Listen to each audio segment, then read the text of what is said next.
So maybe some of you can see that when you don't try to change something, that it anyway changes by itself. And tonight we're going to talk about the doership. So anyway, let's open our eyes, come back into the Zoom, and perhaps somebody would like to share what happened. We'll start with Lakshmi. She's very good to start with. How long have you been living in the community now? Now, I think 3 months. 3 months, right, Yeah. right. Yeah. And she's still smiling, so that's good. Yeah, that's right. I'm just sitting in the office because I'm waiting for some guests to come, and therefore was my the depth of my meditation not as deep, you know, and I had many thoughts. But underneath, there's still, let me say, my own stillness. Yeah. Okay. Yeah. Good. Yeah. Since she's been in the house, Lakshmi's been running the guest house together with Rajan. Mm-hmm. Yeah. Packing the guests in. We've had one of our best summers for many years, I guess. Yeah, that's really right. We are full Full house. every night. Full house every night. Yeah. Yeah. It's like everybody wants to get out of the house and travel, it seems. Good. Okay. So Nadini.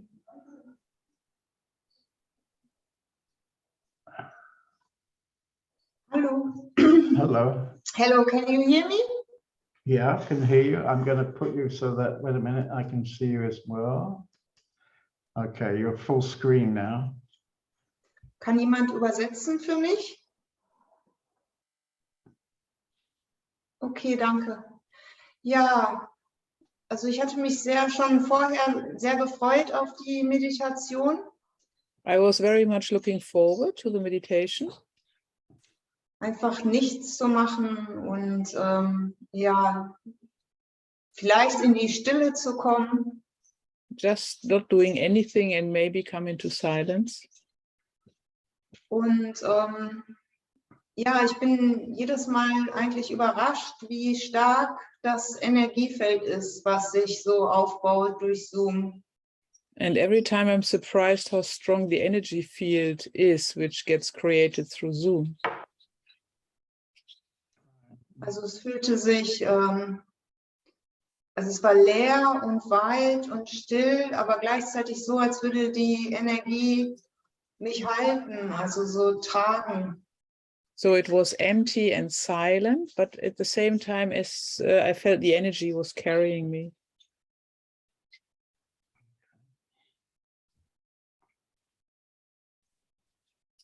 Okay, very good. And then Prabhati is offering herself. If you start speaking, we'll have you full screen. Okay. Yeah. Yeah, this time, also the silence is always immediately there. But today it was. Stille is. Okay. Yeah. If only watching, we don't need the translators to appear. We want the speakers to appear. Okay, go ahead, Prabhati. Yeah, and this time it was when you said, so now you fall deeper. There is no deeper, there is this expansion in everything. Also I expand to, like there is no deepness. It is more,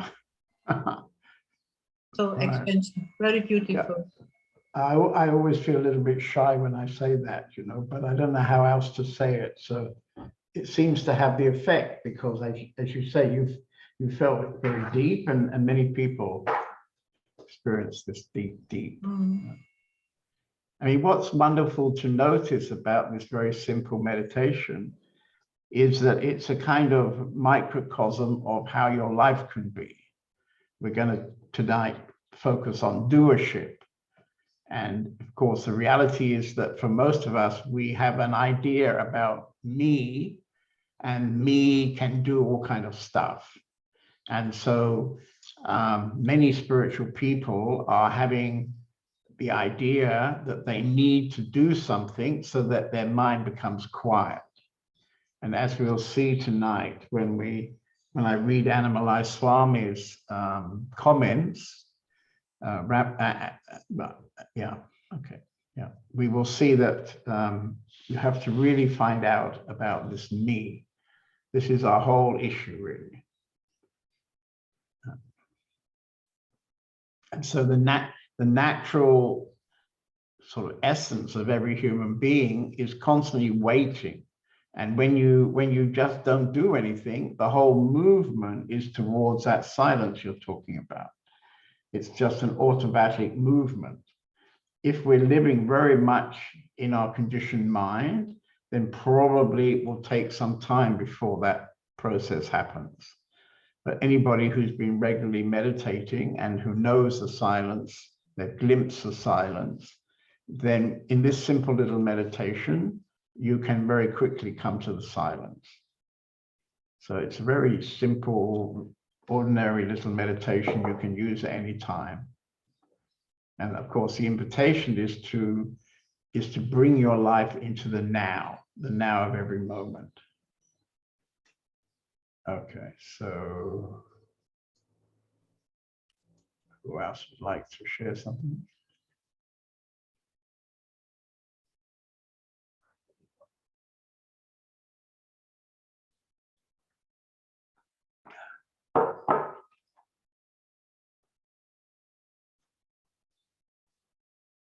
So we've got some new people I don't even know so much. Peter, he looks interesting. How about you coming on, Peter? Yeah, in the beginning, it was mainly feeling my heartbeat and my breath. And then thoughts popped up, went away. When you said go deeper, then immediately I went more into belly awareness and went through different emotions, coming and going. Good, right, right. Have we met somewhere? No. No? I just coincidentally got to know about you and the Open Sky House and was talking with Indra yesterday. And she said, hey, there's this Zoom meeting tomorrow, so just join in. So I do. Okay. And where do you live? Are you living in Germany? Yeah, I'm in Germany. Was living in Leipzig, and at the moment I'm traveling around and looking what's the next step for me. Okay. What kind of steps are you looking for? Yeah, what kind of stuff am I looking for? There is the wish for living in nature with people who are on a conscious path. Right, right. Well, you should come and visit us because we live on the bank of the Rhine River with forests across the other side of the river and in a small village. It's not incredibly wild nature with mountains all around or something, but it's has a beautiful park nearby, has a lake in the village where you can swim. And so I wouldn't say it's not without its nature. Yeah, but in the most important is the people and the spirit that is happening there. Yeah. Well, you'll meet already tonight. You'll meet some of the people. I mean, most of the people, half the people on the screen are from the community, roughly. Great. Yeah. Okay. Good. Welcome. Thank you.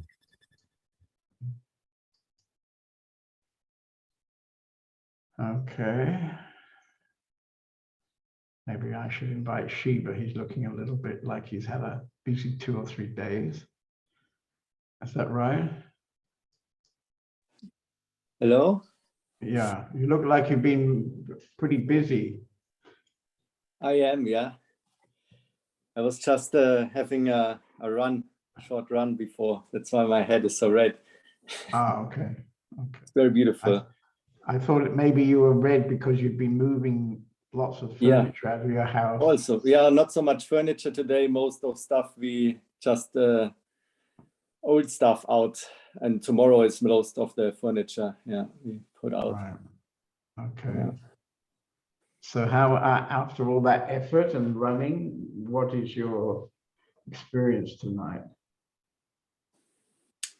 As with the running, what I could say, it was a spontaneous decision, and before I didn't have so much energy, but then it was like easy. It was just moving, even uphill a bit here, and it's like just new energy came, and it feels very joyful now, and also during the running. Right. Right. Yeah, the most of the day was like more of like a doership, I would say, but this running not. Good. Nobody running. Not really. Just enjoy it. Okay. And then we have Kirsten. Kirsten, yeah, I don't know you, Kirsten, but maybe you'd like to share.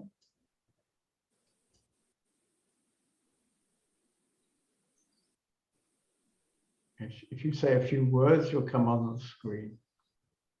Yeah, I'm Kerstin. I'm visiting Lakshmi here in Hittorf. I'm a friend of hers, and yeah, she told me a few months ago that she's moving here. I said to her, okay, I come sooner or later to see what you are doing and how you feel. And that's why I stay here for a week and to get an impression. Right, right. What's her life now? Right, right. And how is it so far? What would your report say so far? You've only been here 2 days, I think. Yeah, Is she I doing all right? have no idea what it could be. So I'm really surprised. And although I'm here for 3 or 4 days now, Right. I actually feel that something happens inside me, which I can't really find words for. Right, right. But I calm down. That's what I feel. Mm. And that's a good feeling. Okay. And if you would comment about Lakshmi, you find her doing okay? Yes. Yes, I think it was the right step she has taken. Okay, good. It's different, but I think was a good step she took. Okay. Okay, well, we you know, as you're very positive, we invite you to get more involved with us, of course. She can tell you that all the different ways you can be more involved, but I'm doing this meeting every week.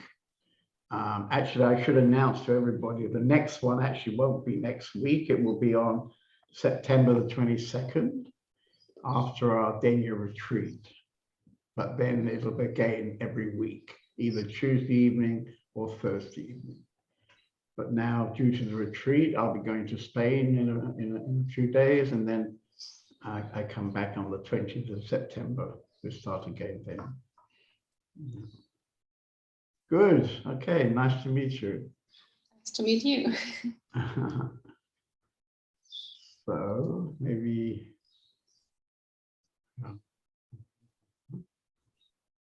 Okay. Okay. So let's ask Leslie to come. So Leslie is our very most recent new resident. She's only been a resident for less than a week. Are you there, Leslie? If you say something, then you'll be on the screen. Leslie, sorry, drück nochmal bitte. Irgendwie ist dein Mikro gerade in dem Moment. I just closed the screen, but now it's everything good. Yeah. Shall I say? So today that was very exciting because of the bees. There was something going on, and now I'm I'm calm again because they're doing good, and yeah. What were you doing with the bees? Counting how many we have? No, but many bees were dying Really? in where we put the food inside. And Really? yesterday we saw it, so it was like, oh shit, what's happening? But today we looked again and we saw the queen, so everything is good. Okay. All right. Yeah, I mean, I think most of the bees only live for 1 month. Actually, I think their lifespan is quite short, if I remember. Yeah. Except for the queen, and she goes on much longer. Yeah. And after everything, I did everything without a head, and then I stepped on the lawn on a bee. So I got a stung just because of stepping on some bee, and maybe it's a sign. So just that I have to lay up my feet and yeah, relax a bit. I think the last days maybe it was too much. I had the feeling I need a task where I just be in this one task. Today I had so many different tasks. I had to think about that and that and that. That's difficult for me.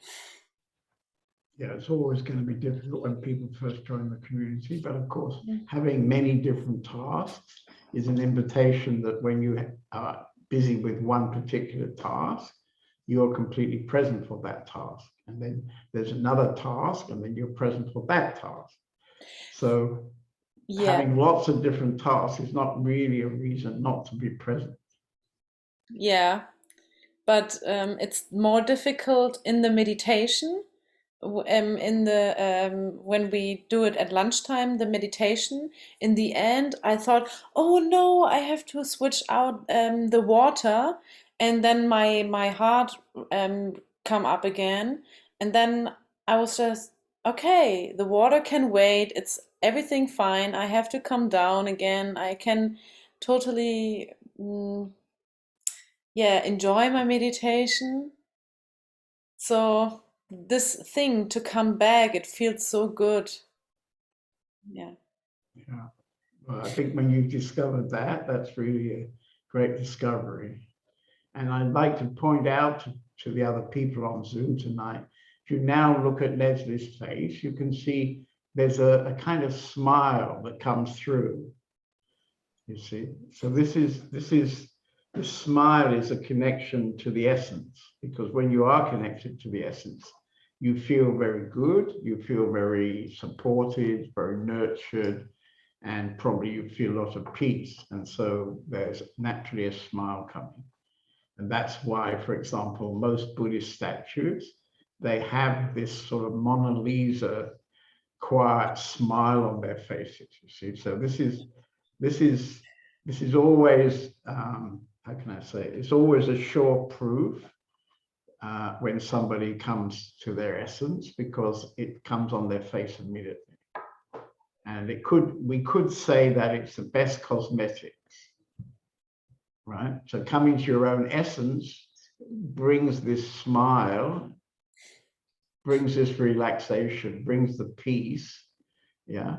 So this is much better than staying in stress and putting stuff on your face to look good. So actually, we could include cosmetics as part of what you get, what benefits you get in the Open Sky House. Yeah, maybe we should advertise, you know, free cosmetics. Okay, good. Okay, Leslie.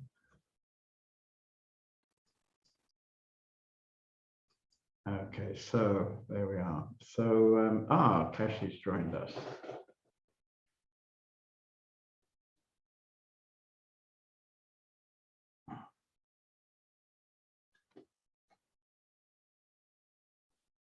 So tonight I want to talk a bit about doership.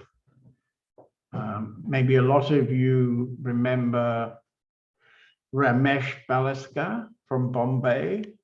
He was actually an important man in one of the biggest banks in India. He spent his career as a banker. And then when he retired, he started going to the meetings in Bombay of Maharaj. And then he himself started to offer meetings, and he became famous for this idea of no doership. Yeah? And what he meant by that is that very often we are very conditioned inside ourselves that we are a somebody. I'm a somebody, and therefore I'm going to do my life. And this is the sort of typical situation of most people in the society who completely believe that they're doing their life, they're deciding their life. And one of the things that becomes very clear when you start to go inside, when you start to meditate, when you start to get in touch with your own essence, you start to notice that things happen which maybe are not the things that you particularly decided. And of course, when this first starts to happen, it feels a bit strange because we're so used to being in control of our lives, doing our lives, making lists of what we want, what we don't want, and so on. It's a very mental approach to our life. So I'm going to read something from Annamalai Swami, and I'd like to introduce him because I think he's not really very well known. But he's an interesting character because he came to Ramana when Ramana was still living in a cave on the mountain. So he was pretty young at that time. And he became one of the people taking care of Ramana. So later, when they moved down into the base of the mountain, Arunachala mountain, and they started to develop a ashram, then gradually he became the man who Ramana completely trusted to build the ashram. So they would, of course, employ lots of building workers, and Annamalai Swami's job was to supervise these people and to find out exactly what Ramana wanted, because, of course, Ramana himself was the architect for his ashram. He decided everything, the sizes of buildings, where the windows would go and such things. And so Annamalai Swami was a pretty unusual devotee of Ramana, and for many years served the ashram and served Ramana. But Ramana would never let Annamalai Swami come and sit in the hall. So Ramana would sit on a couch or lie on a couch in a hall, and everybody who wanted was invited to come and sit with him. But if you lived inside the ashram, there was a small group of people living in the ashram, then they had to do some kind of tasks. And Annamalai Swami was given the task to rebuild the ashram. So this was a huge job which went on for years. So every time he would come in the hall to say hello, Ramana would send him off on another project to do with building. But he's a very, very unusual guy, very, very surrendered, incredibly surrendered to Ramana. And there's a famous story that after many years of service, he and Ramana just happened to be in the ashram toilet together. And Annamalai Swami asked Ramana, is the bliss that you can see with the sadhus who smoke marijuana, is that bliss the same as the inner bliss? And Ramana didn't answer really seriously, but he started dancing around the bathroom as if he was himself a inebriated sadhu, yeah, a drunk sadhu. And finally, he came to Annamalai Swami and gave him a big hug. And after that, some hours later, Annamalai Swami came into the hall and announced that he was leaving the ashram. And sure enough, he left the ashram and he didn't return for the rest of his life, even though later he built a very small ashram in the corner of the property of Ramana Ashram. And if you visit Ramana Ashram, you can, when you come in, you can move yourself towards the top left corner of the property, and there you can find a small ashram from Annamalai Swami. And yeah, he's a very interesting guy actually, but he's not really a very known teacher. And he tended, when he did teach, he tended to say, Ramana said. So he didn't, there was no effort for him to become a kind of big spiritual teacher. He lived in his small ashram with a few devotees. And I always blessed myself that I was lucky enough to spend one afternoon with him. In about 1993, I was visiting Ramana Ashram for the first time. And I went to see him, and I spent maybe 2 or 3 hours with him. There was a translator. He was sitting on an Indian-style tucket or Indian-style rope bed. And I was completely touched from the beauty of his body. He was a very small and kind of well-toned, he had a well-toned body. And it looked like his whole body had been polished with brown shoe polish or something, or bronze shoe polish. He was just unbelievably beautiful, and a very, very interesting guy. So towards the end of his life, he did one book. You can find one book. I think it's called The Last Teachings, something like The Last Teachings from Annamalai Swami, just a small book. So probably this text comes out of that book. So this is what he was saying. Thoughts will come as long as the potential for them is inside you. Good thoughts, bad thoughts, they will all keep coming. There is nothing you can do about this flow, but at the same time, this flow of thoughts need not be a problem. Be the self, be the peace that is your real nature, and it will not matter what comes up.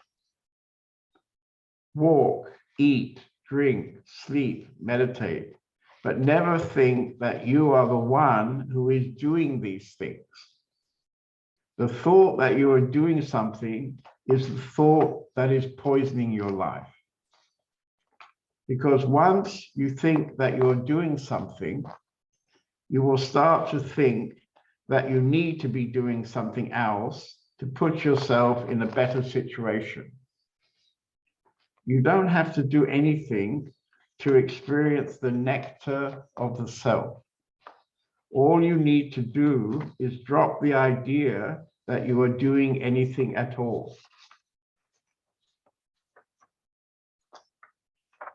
So while we're busy striving to satisfy some inner desire, so as soon as we, if you like, activate some action to bring us the fruit of our desire, then we're constantly caught up in this doership. Okay, we're constantly caught up, and we have to step off that. And that's not so easy in the beginning when we have a very, very busy mind and we have certain very strong structures inside our mind. It's not so easy to even to come to the self is not easy. But we have many people on the screen tonight who've been experiencing glimpses of the self for some longer time and can easily, exactly as Annamalai Swami says, they can easily be there in the self, and thoughts can be passing by, but those thoughts are not interfering. It's like they pass by in the background of the silence. So there is a silence in the foreground and the thoughts pass by in the background and don't really disturb you. So of course, what is being suggested here is an enormous surrender. And this surrender is not really so easy to do that. And therefore you have a teacher. So in the beginning, you surrender to the teacher. For example, I was telling you how Annamalai Swami had been serving Bhagwan for many years, completely surrendered. So whatever his personal wishes might have been, if Ramana would say, you know, go and do this or go and do that, then immediately, yes, yes, yes. Enormous surrender. So the teacher provides a kind of simple way to surrender, or somebody to surrender to. In my own case, I can remember when I first started my spiritual life, when I was about 30 years old, I came to one Indian master, that was Osho, and I then went over many years. In fact, I went through a deep process of being kind of, you could say, deconditioned from all my nice English habits, my English upbringing, all my nice, cute English kind of structures. Gradually, it took some years in my case, these fell away. This old conditioning fell away. And at the same time, through the regular meditation, I found myself more and more easily being able to come to the self. So this was the beginning of my spiritual work. And later, I had gone to another teacher, and there, I would say something profound happened, and somehow now here I am, and we're talking together about doership.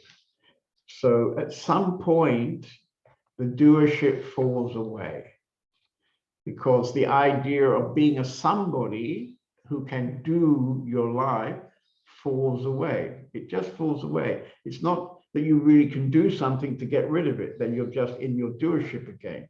It's as you give up the old style of functioning, and as you surrender into the tasks of your day, what is your particular situation, when you surrender to that, then gradually this one who wants to do his life is simply disappearing. You can, as you would like to have a sort of a visual metaphor, we can think about a blue sky with white clouds floating past. And if you watch those clouds, they somehow gradually get smaller and smaller until they melt into the blueness. They become invisible. So this is a bit the feeling inside going into this process of inviting the self and not having the idea that I'm a somebody who can do my life. So this is what Annamalai Swami is saying. He's saying there's nothing you can do about the flow of thoughts, you see. And in this tiny little meditation tonight, some people have got a little bit of a taste of that, because the thoughts maybe had continued, but there was some stronger space inside. So this is what Annamalai Swami is talking about. He's saying, be the self, be the peace that is your real nature.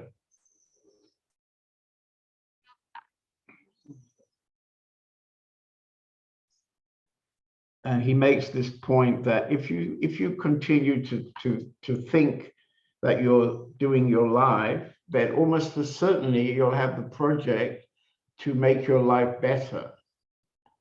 And the way we usually want to make our life better is to change something inside us.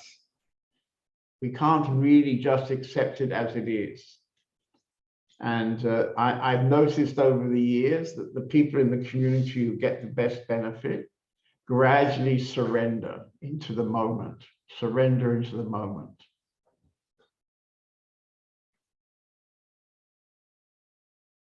Okay, so this is enough to start. Maybe somebody would like to have a dialogue about this subject.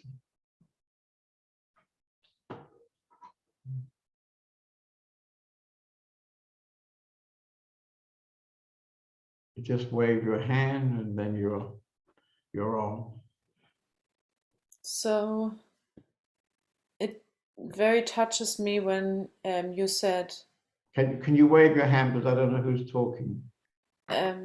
Leslie? Ah, Leslie. Okay, right. I was waving. Okay. Go ahead then.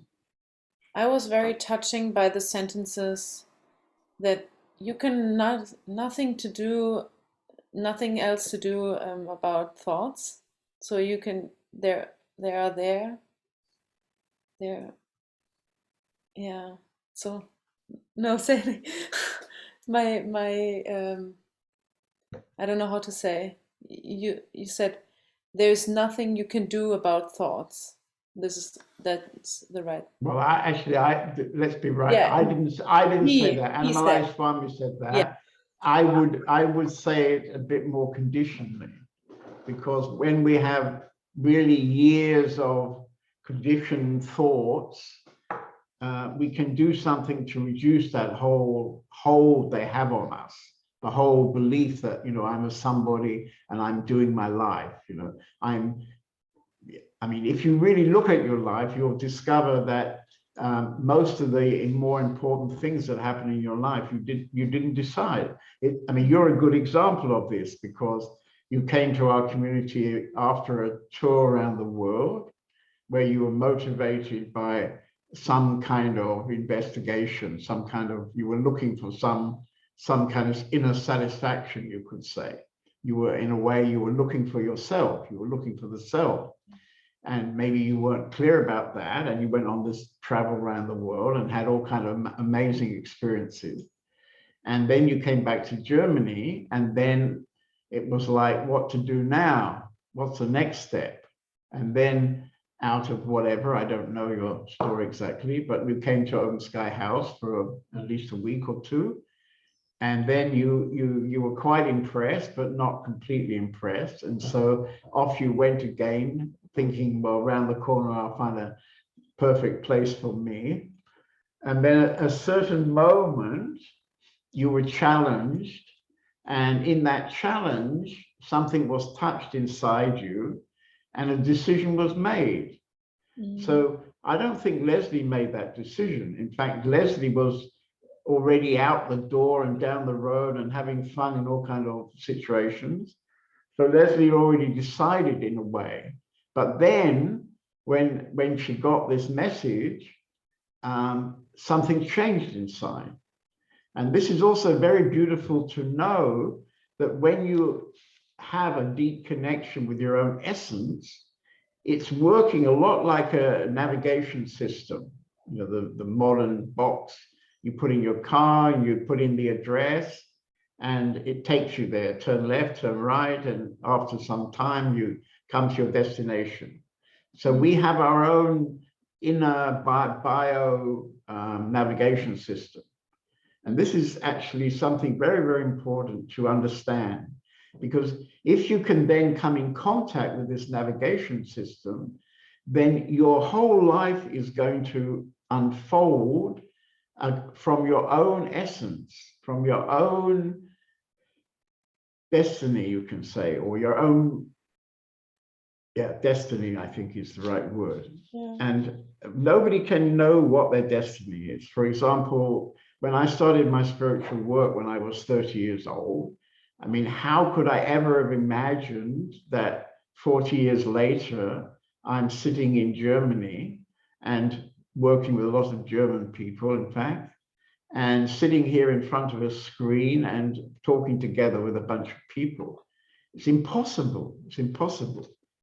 And even when I think about the decision to come and live in Germany, it's almost impossible for me to make that decision.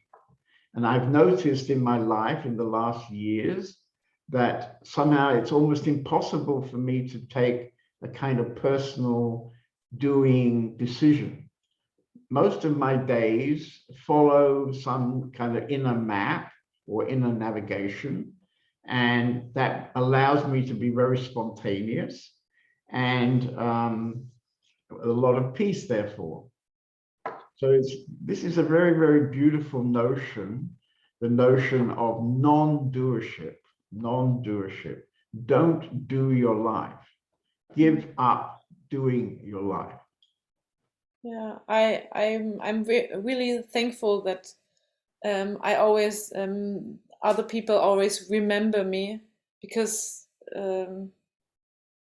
yeah, this thing just that you say, let go and just not do nothing. I feel it. I can feel it. Yeah. Yeah. Yeah. Good. Thank you.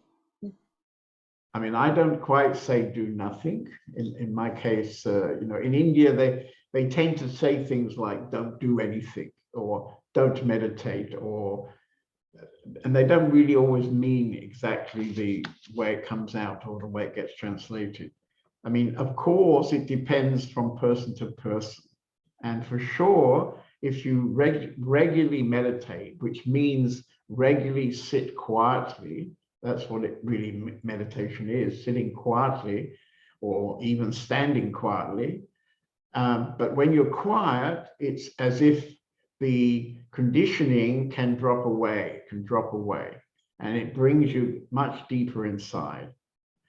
And so this doership becomes gradually a kind of rather ugly or kind of rude, unnecessary, old kind of dinosaur inside you, if that makes sense.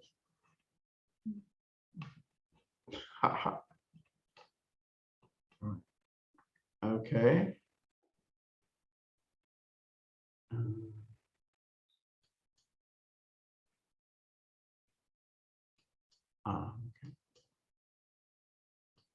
Okay, so we go back to the gallery.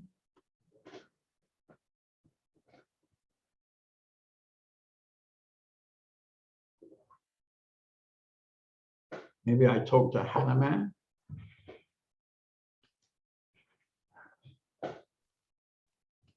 So Hanuman is living in the community in Tripolia in Ukraine.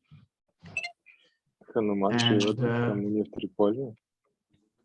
And since the war started, of course, we had almost no seminars in our seminar center, and in the beginning, not so many guests. But what has happened is that our center has now become a place where people living in Kiev, or in the beginning of the war, it was people who were leaving the country, who were passing by. People are feeling to come to our place, there is a silence and a kind of safety. Is that right, Hanuman? И после того, как началась война, у нас в Триполи не было особо много гостей, но вот сейчас постепенно они появляются, и они чувствуют это как место, где есть тишина, где есть какая-то безопасность, покой. Это так, Хануман? Да, это так. Добрый вечер. Всем привет. Это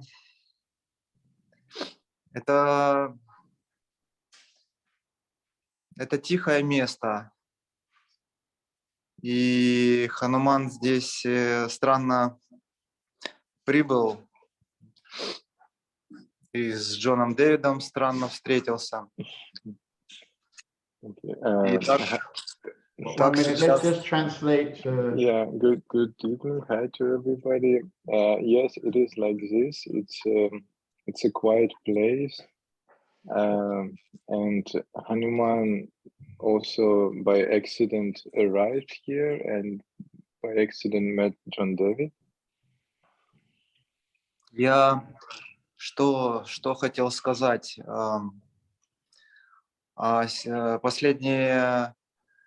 Последняя неделя была непростая.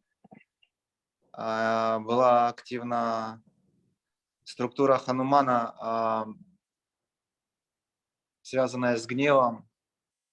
Ситуация, которую он проживал в раннем детстве. Это ситуация, связанная с моим тренером, когда Хануман был маленький и занимался спортом. I would like to share that the last week was very intense for me, and I came in touch with Hanuman anger, and this topic related to my childhood, to my when I was small, I was making sports with my trainer. Я могу видеть, что вот эта вот проекция, которую я могу, она вешается на Джона Дэвида, и там вот этот тот конфликт, резкие слова были произнесены из этой, когда была активна эта структура. В общем, плохой мальчик был, опять вернулся.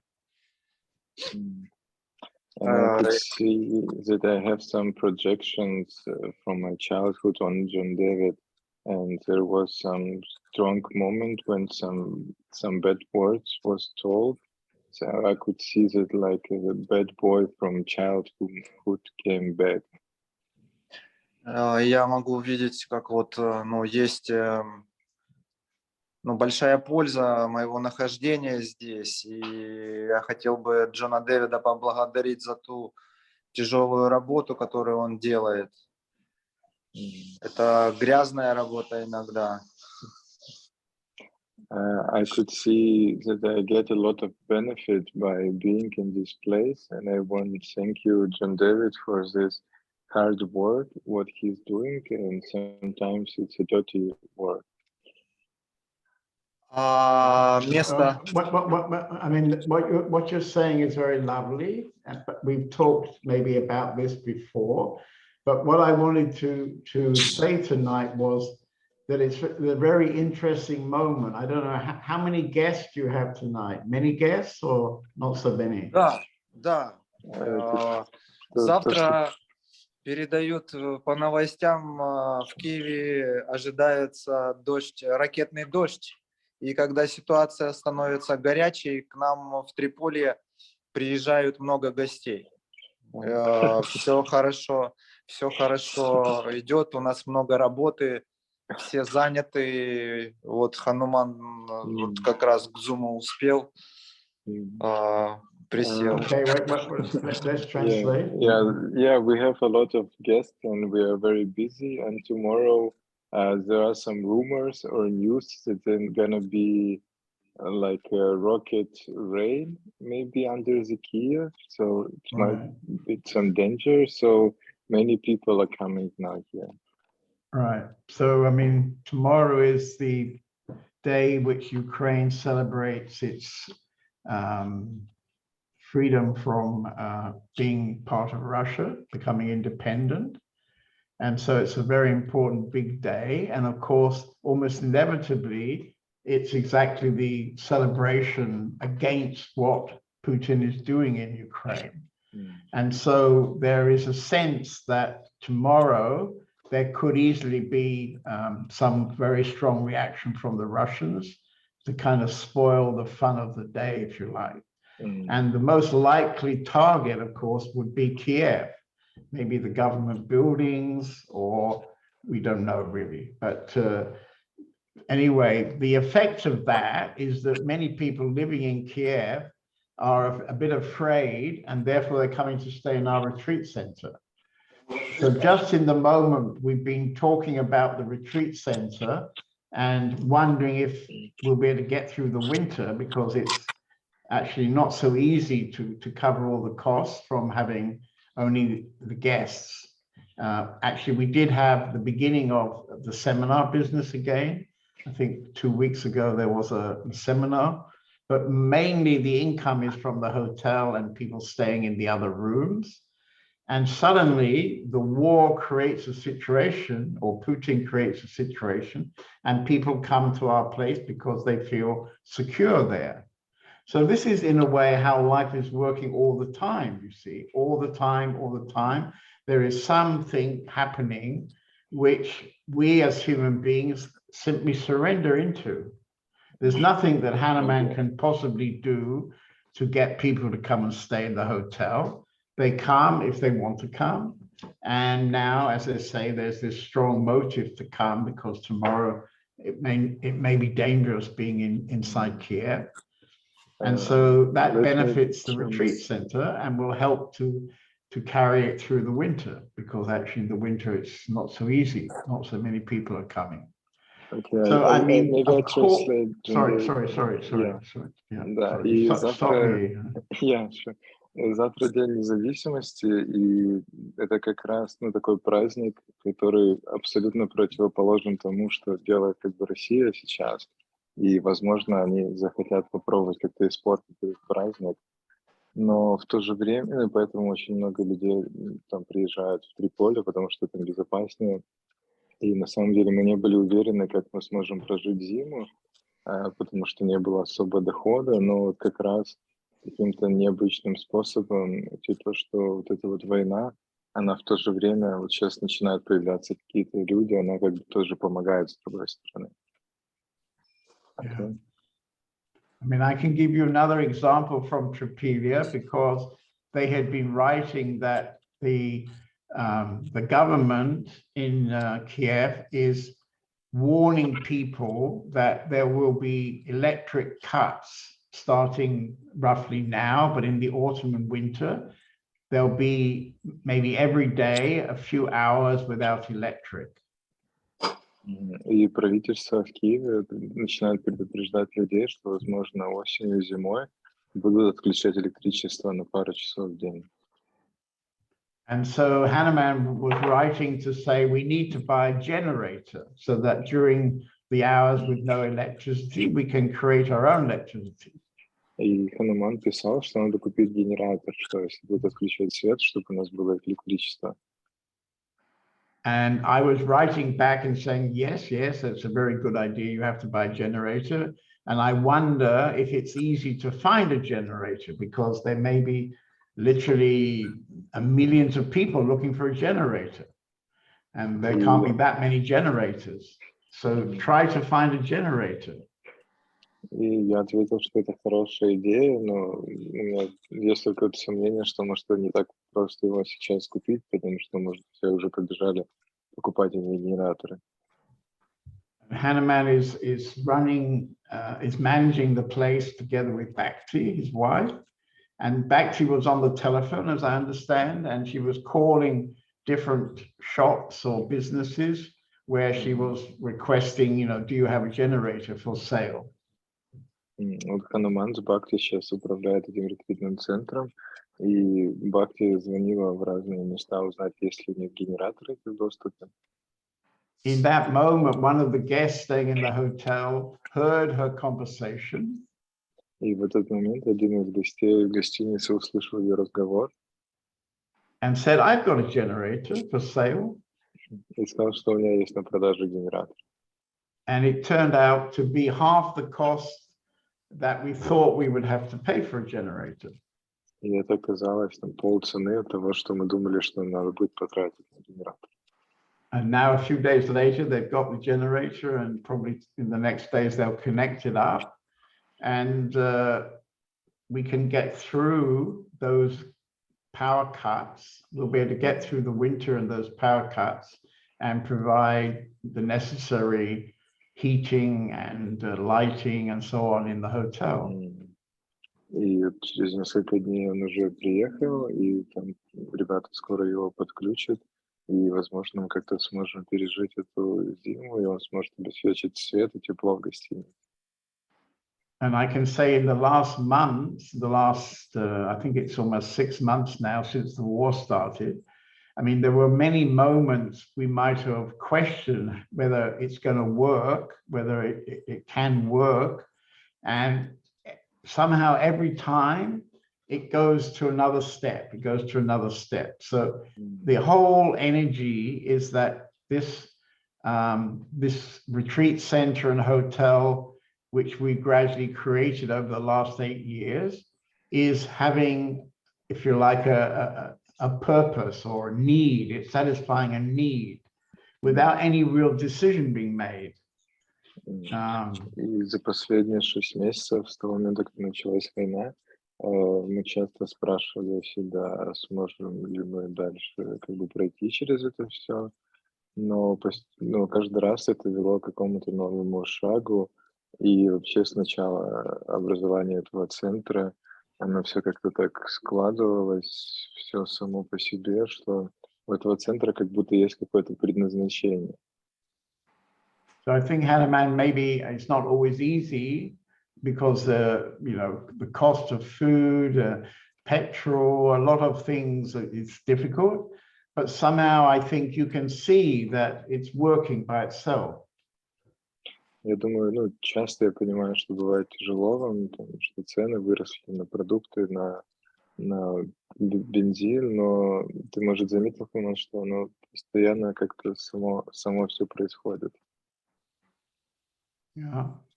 Да, мы можем видеть эти вещи, и можно даже назвать, что это чудеса. И мы можем чувствовать, что высшая сила заботится об этом месте. И люди, которые приезжают сюда, они могут чувствовать эту энергию, и они далеки там от темы веданты, они называют это, что в этом месте много молитв и благословений. Yes, we could see such things many times during these months, and also we might call them miracles. And also often when people come to visit us, they're like far from maybe spirituality or Vedanta, but they could feel this energy, and they often telling that there is some special energy there. All right. I mean, there is special energy everywhere, actually, but in order to experience that energy, you need to stop doing and fall into your own essence, and then this energy becomes very available. Actually, it's very available. Но на самом деле это особенная энергия, она везде, и мы можем просто, погрузившись глубже в своей сущности, мы можем ее чувствовать, и она становится доступной. Okay, good. So we have a bit more time, I think. Okay, there's me. I don't want to look at me. You. Gallery. Okay. Okay, somebody else like to share on this topic of doership? Maybe somebody has a story of such a miracle where things somehow happen, and you can feel that when it happens, that's what's meant to happen. It's very, very beautiful. I mean, you can use the word miracle actually, because it's something that happens beyond the possibility of the mind. It comes from outside the mind, if you like, and therefore we can call it a kind of miracle. So of course, when Bhakti's busy on the phone, and then some guest overhears and says, "Oh, I have a generator," this is a kind of miracle in a way.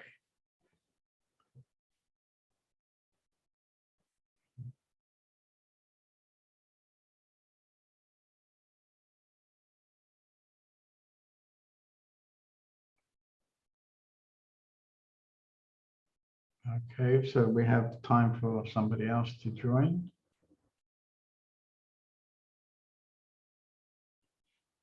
Okay, let Gabby.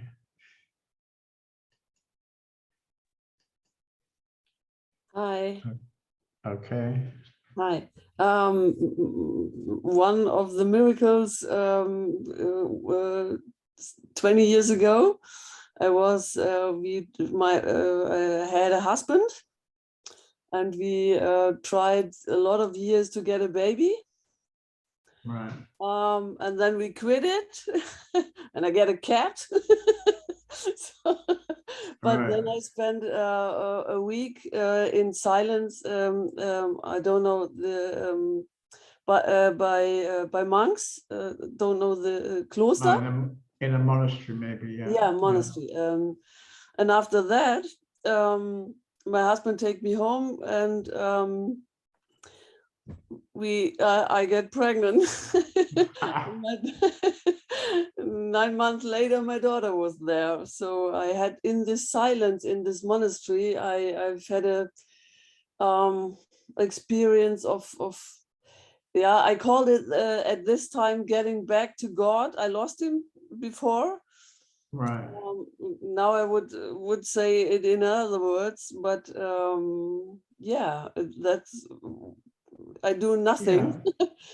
And of course, God is not any different from Gabby, you know. Yeah. So when you say you came back to God, you also came back to your own essence. Yeah. And in that coming back to your own essence, this feeling of having a child was obviously one of the strong things. And then somehow it seems like a miracle. Yeah. Yeah. Okay. A big miracle. There are a lot of small miracles, I think, but it's it's Right. one of the biggest. Right. Yeah. Yeah, I have many such stories. I think maybe I should do a book called The Miracles in My Life, because in my case, it's just so many, actually. There's just so many every day. Yeah. I can hardly keep track of them all, where things happen and there's no sense of doership, you know. It's clear that the task should be like that, but there's no sense of deciding it. You know? Yeah. So, for example, today, Mummy was taking one of the girls. We had two girls. Mummy was taking one of them to the kindergarten, and she put that little girl in the front seat next to her driving seat. Yeah. And I was a bit surprised, because when I take the girls, I always put them in the back seat, because I have the idea the back seat is much more safe. And I think it is more safe, actually. But it's not so different. And I've been driving already for about 50 years, and I never had a serious accident. So I'm not really seeing such a danger. So this afternoon, I picked up the other little girl, and I said to her, how would you like to sit in the front with me? We can have a bit of a talk. And she said, no. And then we got to the car, and I showed her, you know, that we can put the seat in the front and she can sit there. And then she was quite happy to try. And then in our half an hour's drive back to the community, we could talk almost constantly together, because she's in the front and I'm in the front. You can't really talk when somebody's sitting behind. So this was a very nice discovery together, you see, and it just came out of me observing the other little girl sitting in the front. Yeah. No big deal, really, but there was no decision on my part. I didn't do something about sitting in the front. It was just happening today. Mm-hmm.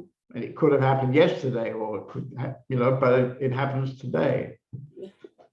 Very small miracle, that one. Yeah. Okay, good.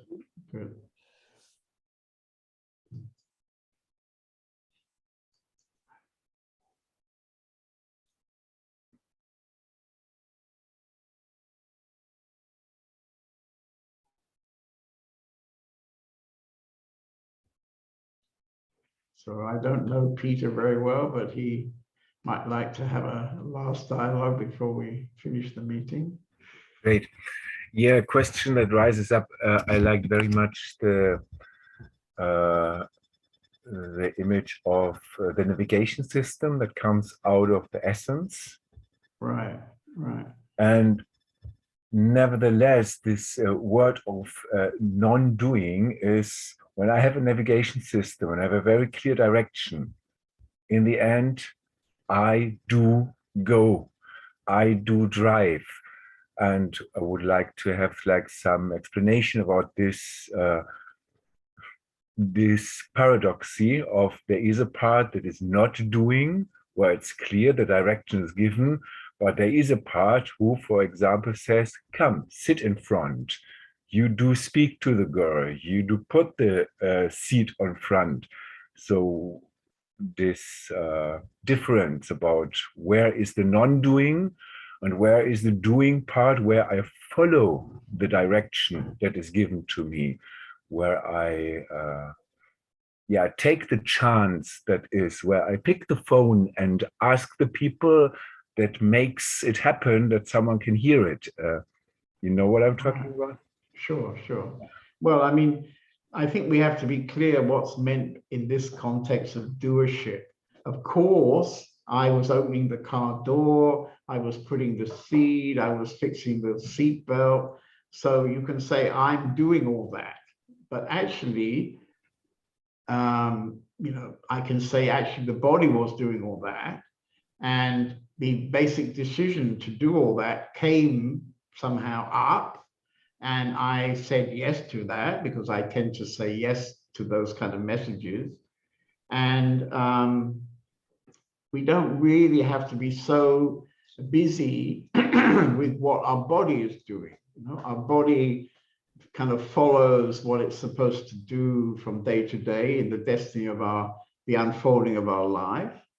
But we don't have to see the physical functioning, if you like, of the body means that I'm doing something, because the body is not who I am. The body is definitely not who I am. The self is who I am.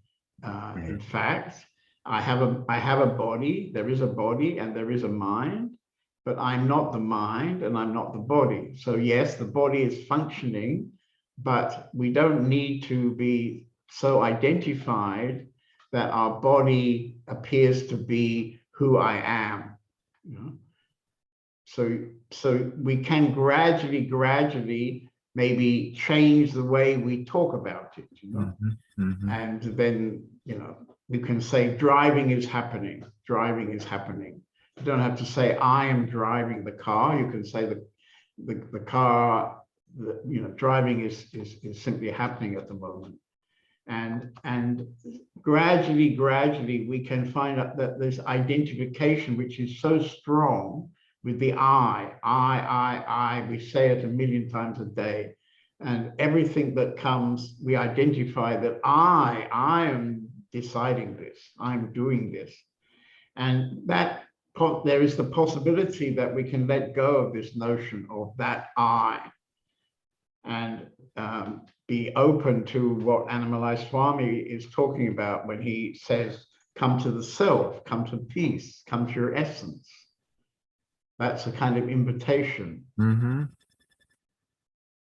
Yes, I get it. And then I come back to this idea of when I'm in the essence, in the being of now, and then there is an impulse coming. Yeah, but I have to stop you because, I mean, maybe you can see that you're talking from this I. Yeah. You're completely talking from this I, you see, because of course you're being conditioned with this I, you believe you're a somebody, you believe you're doing your life, I think. But if you want to taste what I'm saying to you, come and spend a week as a volunteer in our community, because here we're trying that everybody gradually is practicing this. And of course, not everybody is all the time, you know, living in the now and practicing this, but there are people you can feel are not so anymore identified with this I. And this is actually very supportive, I would say. And you may well, in the week you would be here, you might well have your own understanding of that, might just happen, your own experience. I mean, it's not so easy to let go of this I when we've spent our whole life being identified with it. And usually when we say I, we also talk about this body as if this body is a somebody, yeah.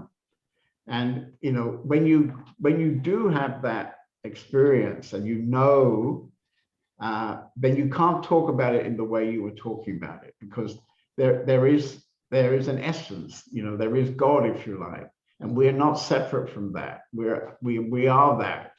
So there's nothing about I living in my being. There's nobody living in your being. Actually, the reality is, even when we're not consciously aware about it, what I've been saying tonight about the possibility of living in a different way is actually happening.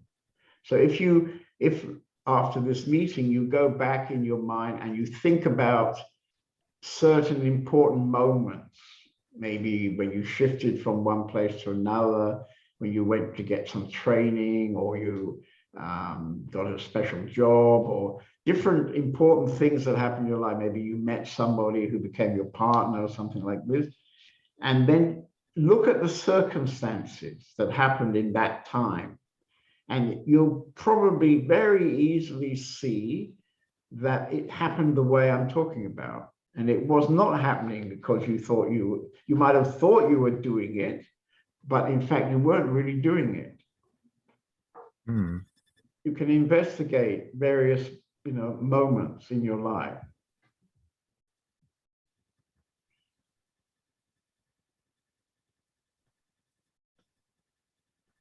Anyway, welcome. Come and visit us. Where do you live? At the moment, I'm in Bochum, very close. Ah, very close. Well, there you are. We're here until Wednesday, and then we go to Spain for a 2-week retreat. Yeah. I heard about that.